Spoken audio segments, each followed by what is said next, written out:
네, 이렇게 수도권 밖에서도 우려스러운 상황이 이어지고 있는데요. 나흘째 600명대 확진자가 나오면서 전체 신규 확진의 40%에 육박했습니다. 대구에서는 교회를 중심으로 대규모 집단 감염이 번졌고, 대전은 확산세가 가라앉지 않아서 거리두기 4단계를 2주 더 연장하기로 했습니다. 취재기자 연결합니다. 네, 취재기자 연결해서 알아보겠습니다. 이문석 기자. 네, 대전입니다. 네, 대전은 비수도권 광역자치단체 가운데 유일한 4단계 지역인데 최고 단계를 계속 유지하기로 했다고요? 네, 그렇습니다. 오는 22일까지 2주 더 연장한다고 발표했습니다. 대전시 주간 평균 1일 확진자는 64명으로 여전히 4단계 기준인 58명을 웃돌고 있습니다. 태권도장과 타이어 공장, 물류센터 등 기존 집단 감염을 중심으로 추가 감염이 이어지고 있습니다. 게다가 최근엔 특별한 감염 연결고리 없이 가족과 지인을 매개로 한 일상 감염도 늘고 있습니다. 좀처럼 확산세가 꺾이지 않자 대전시는 지난 5일부터 밤 10시 이후 대중교통 운행을 절반으로 줄였는데요.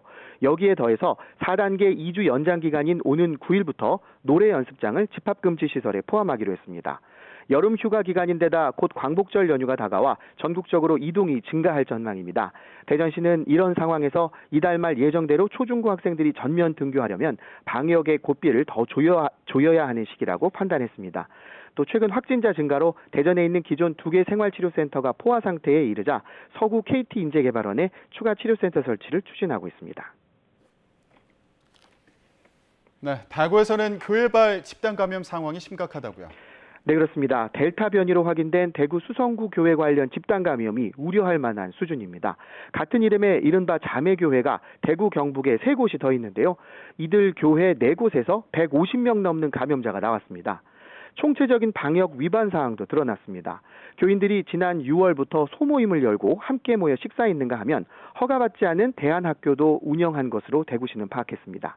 방역당국은 시내 종교시설 1,500여 곳 모두를 특별 점검하기로 했습니다. 부산은 나흘 연속으로 확진자가 100명을 넘어섰습니다. 대형 집단 감염 없이 기존 확진자의 접촉자를 중심으로 연쇄 감염이 이어지는 모양새입니다.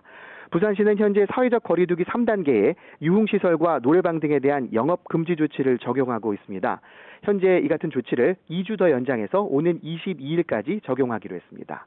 대형마트와 관련한 확진이 이어지면서 경남 창원시는 확산세 차단을 위해 사회적 거리두기를 4단계로 격상했습니다.